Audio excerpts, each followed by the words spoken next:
Hello everyone, today I would like to introduce the Padaung people, also known as Kayan or Karenni subgroup, who are often called the long neck tribe. Before doing this report, I only knew them from photos of women wearing bracelet neck rings. But after researching more deeply, I realized that behind this visual image, there is a long history, cultural meaning, and many challenges that are often overlooked.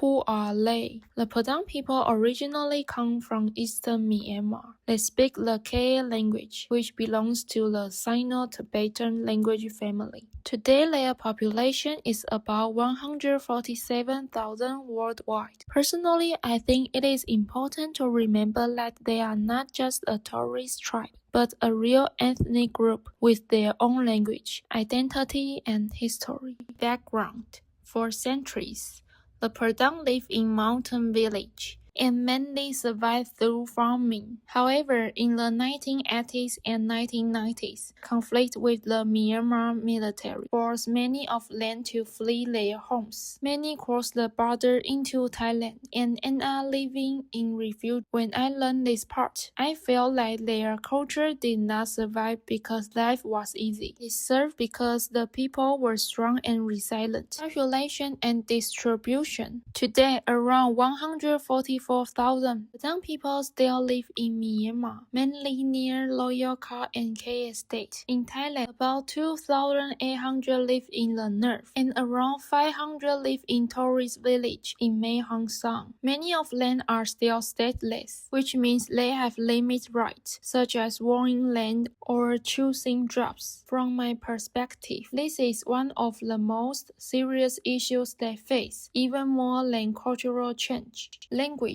Their language is called Kaya, and they call themselves Kakang, meaning people who live on the mountain tops. I personally admire how they continue using their own language even after displacement. To me, language is the soul of a culture.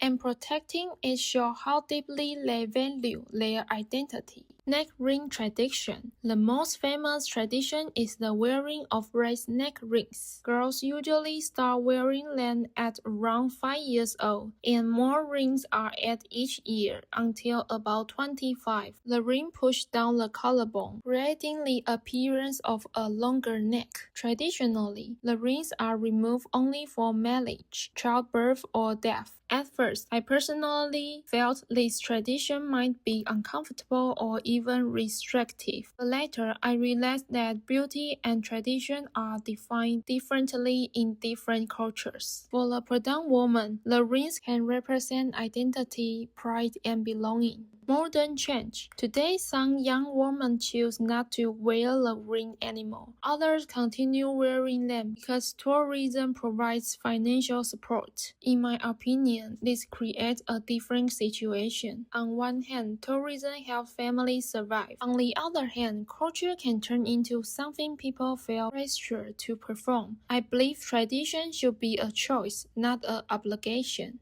Question I would like to ask the Padaung people. If I had a chance to speak directly with the Padaung people, these are the questions I personally want to ask. Why has this neck ring tradition continued for so many generations? What does the neck ring mean to you personally? Has modern life changed how young women feel about wearing the rings? Do younger girls today still want to continue this tradition? Does wearing the rings cause difficulties in daily life, such as sleeping or moving? Are there any health concerns or discomfort? Do women wear the rings because of personal choice, family tradition, or community expectations? If a girl decides not to wear the rings, is that expected? How do you feel about tourists coming to see your culture? Does tourism help preserve your tradition, or does it create pressure? And finally, with social trends today, what do you hope people understand most about your a lingering tradition? This question comes from my curiosity and respect, not judgment.